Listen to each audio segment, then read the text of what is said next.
Tribunal থেকে সরাসরি যুক্ত হচ্ছেন সহকর্মী সাবরিনা মজুমদার।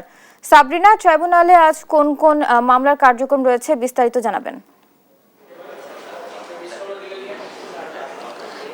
বুবলি, আন্তর্জাতিক অপরাধ ট্রাইব্যুনালের কথা যদি আজকের কার্যক্রম সম্পর্কে আমি বলতে চাই, সেটা হচ্ছে ট্রাইব্যুনাল 1-এ আজকে জিয়াউল আহসান অর্থাৎ সাবেক সেনা কর্মকর্তা জিয়াউল আহসানের যে গুম এবং শতাধিক হত্যার যে অভিযোগ, সেই অভিযোগের যে আনুষ্ঠানিক অভিযোগ আসলে দাখিল করেছে প্রসিকিউশন, এবং একটু পরে এটিরও হচ্ছে এই মামলার শুনানি হবে। ইতোমধ্যে কিন্তু রামপুরা কার্নিশে যে আমির হোসেনকে গুলি করার যে চেষ্টা, সেই মামলাটির কিন্তু সাক্ষ্য গ্রহণ হচ্ছে ইতিমধ্যে চলছে।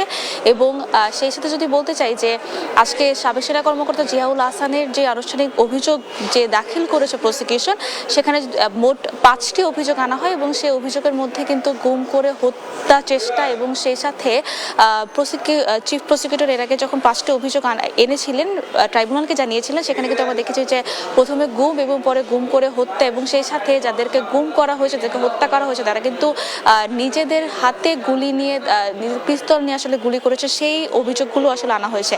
তো একটু পরে আসলে যদি ট্রাইব্যুনাল 1 যদি বলে, তাহলে হচ্ছে ট্রাইব্যুনাল 1-এ হচ্ছে এই অভিযোগ দাখিল করবে এবং সেই সাথে আনুষ্ঠানিক অভিযোগ দাখিল করার আসলে দিয়েও দিবে। এবং সেই সাথে আরেকটা যদি বিষয় জানিয়ে দিতে চাই যে ট্রাইব্যুনাল 2-এ কিন্তু আবু সাইদ হত্যা মামলা এবং সেই সাথে আজকে হাসানুল হক ইনুর যে সাক্ষ্য গ্রহণ, সেই সাক্ষ্য গ্রহণ আসলে চলছে। এবং সেই সাথে হাসানুল হক ইনু কিন্তু একটি আবেদন করেছে যে হাসানুল হক ইনুর যে বিচার কার্যক্রম, সেই কার্যক্রম আসলে তিনি চাচ্ছেন যে তার আইনজীবী দ্বারা তিনি যে আবেদন করেছেন, সেটি হচ্ছে সেই কার্যক্রম আসলে সরাসরি সম্প্রচারের করার জন্য। এবং এটিও আসলে শুনানি শেষ হয়ে গেছে এবং সাক্ষ্য গ্রহণ শেষ হয়ে গেছে এবং পরবর্তী সাক্ষ্য গ্রহণের জন্য 24 তারিখ আসলে তারিখ নির্ধারণ করেছেন।